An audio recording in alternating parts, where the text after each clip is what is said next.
안녕하세요. 자, 우리는 11월 학력평가 해설 강의를 맡은 나는 자영쌤이고 저는 국기쌤입니다. 자영쌤 오늘 이제 저희가 해설 강의 하려고 만났는데 이제 전체적으로 어떻게 출제가 됐고 뭐 이런 것들에 대한 얘기를 좀 해봐야 되겠죠? 네, 그래서 우리 같이 문제도 좀 살펴보고 어떤 게 어려웠는지 또 어떤 문제들이 나왔는지 한번 같이 얘기를 해보려고 해. 네. 일단 오늘 2020학년도 11월 학력평가가 어디에서 주관했는지 아시나요? 경기도교육청이었습니다. 그리고 출제 범위는 수학 1 전범위랑 수학 2 함수의 극한과 연속까지였었죠? 네. 그렇죠? 네. 그리고 우리가 코로나 때문에 일정들이 조금씩 다 바뀌었었는데 이제 4월, 6월, 9월, 11월 이렇게 4번 우리가 시험을 쳤고요. 올해의 마지막 학력평가였습니다. 그래서 좀 의미가 더 있을 것 같아요. 네.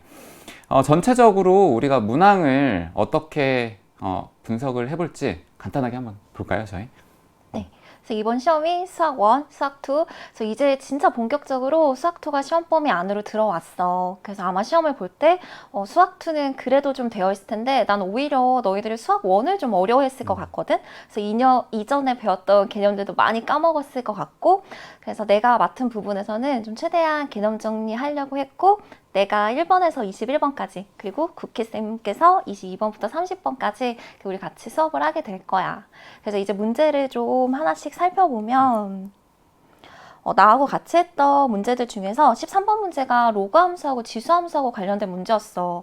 근데 이 문제에서 중요한 키워드는 어떤 부분이었냐면 로그 함수, 지수 함수에서도 역함수가 좀 중요한 개념이었지. 그래서 역함수 1학년 때 배웠던 개념 꼭 기억하고 있어야지 풀 수 있는 문제였고, 그리고 17번 같은 문제는 등차 수열 문제였지. 근데 등차 수열에서도 조금 특이했던 건 등차 중앙 개념이 되게 중요하게 쓰이는 문제가 요 17번 문제였어.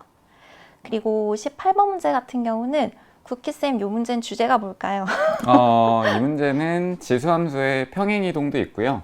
그리고 뭐 사인, 코사인 이 정도로 요약할 수 있지 않을까요? 맞아요. 그래서 18번 문제 같은 경우는 지수함수가 쓰이는 문제였지. 그래서 이따가 요 문제 풀 때도 마찬가지로 기본 점근선에 대한 내용이라든지 그런 거 한 번씩 우리 다시 보자. 그리고 나는 너희들이 어려워했을 문제가 나하고 같이 푸는 문제에서는 20번, 21번 특히 그 두 문제였을 것 같아. 이 20번 문제 같은 경우는 fx라는 함수 자체가 절대값으로 좀 주어져 있어. 그래서 절대값 그래프 그릴 수 있어야 되고, 또 만나는 교점의 개수 찾을 수 있도록 너희들이 직접 움직여 봐야 되는 문제가 20번 문제였고, 그리고 마지막 가장 어려웠을 문제가 21번 문제 있겠지. 그래서 이쪽에서는 사인 법칙, 코사인 법칙이 전부 다 어우러지는 그런 문제였거든. 계산도 좀 많다. 그래서 나 이 부분은 특히 좀 천천히 했으니까 이따가 한번 같이 보자. 그리고 이제 다음부터는 국희쌤 문제 한번 볼게. 네. 여러분들이 이제 앞에서 좀 풀었던 문제들이 어려운 문제들이 좀 있었을 텐데요. 선생님이 몇 개만 좀 뒤쪽에서 선택을 해가지고 설명해 드리도록 하겠습니다.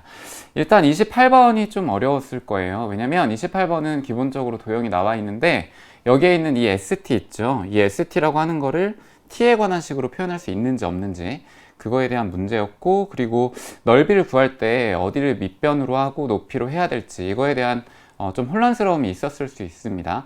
그거에 대한 얘기를 좀 해보려고 하고요.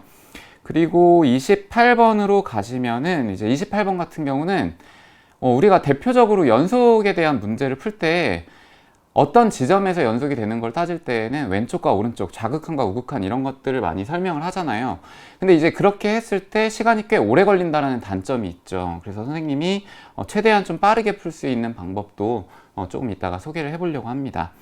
그리고 마지막으로 이제 30번인데 이제 자영쌤이 아까 말씀하셨지만 이번에 시험이 어렵게 느꼈던 친구들은 아마 수원이 좀 맞아요. 기억이 안 나서 그랬을 것 같아요. 그래서 30번도 사실은 난이도가 높다기보다는 삼각함수 파트를 워낙 오래전에 배웠기 때문에 그 부분에 대한 내용을 좀 어려워해서 많이 좀 틀리지 않았을까 그런 생각을 합니다.